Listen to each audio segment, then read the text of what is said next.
Andre Ewell versus Irwin Rivera is a bantamweight bout. Andre Ewell has achieved a record of 16 wins, 6 losses. Irwin Rivera has achieved a record of 10 wins, 5 losses. Alright, so Andre Ewell, he is currently 32 and a half years old. Irwin Rivera is currently 31 and a half years old, which means neither of these fighters are going to have an age advantage in this fight.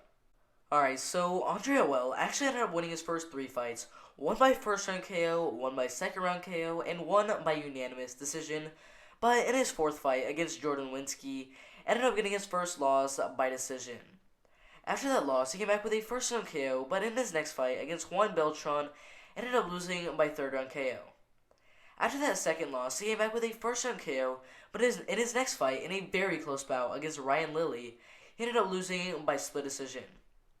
After that loss, he came back with a first round KO, a unanimous decision, a first round submission, and a 3rd round submission, but in his next fight, against an absolute beast, against Patchy Mix, he actually ended up losing by first round rear naked choke. After that loss, he came back with a first round guillotine choke, 2 first round KOs, a 3rd round Darce choke, which got him into the UFC, where he ended up beating Renan Barao by split decision. After that win against Renan Barao, he ended up losing his next fight to an absolute beast in Nathaniel Wood by 3rd round rear naked choke, but came back with a unanimous decision win against Anderson Dos Santos. But in his next fight against Marlon Vera, who just recently beat Sean O'Malley, he ended up losing the fight by 3rd round TKO. After that loss, in his most recent fight against Jonathan Martinez, he ended up winning a very close bout by split decision. Alright, now let's take a look at his opponent, Irwin Rivera. Alright, so Irwin Rivera ended up winning his first fight by split decision, his next 2 by first round KO, and his 4th fight by unanimous decision. But in his next fight, inside of Legacy FC, he ended up getting his first loss to Steven Peterson by unanimous decision.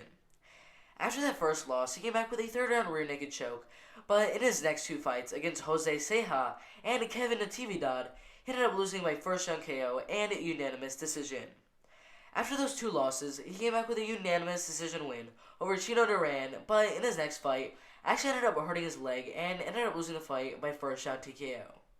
After that loss, he came back with a first round KO over Lazar Sojajovic and a 4th round KO over Matt Waggy, followed by another 4th round KO over Danny Sabateo, which got him to the UFC, where he ended up losing a fight against Giga Chikadze by unanimous decision.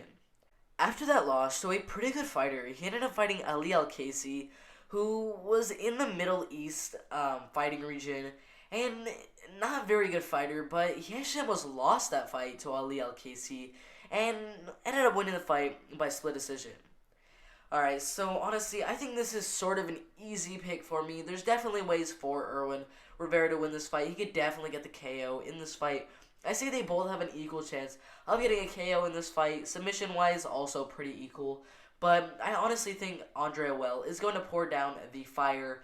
Honestly, I think he's going to win this fight by unanimous decision.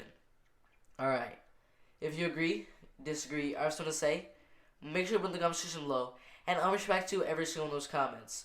Make sure to like, subscribe with notifications turned on so you don't miss the absolute best MMA content out there. It's been fun, but I'm out of here.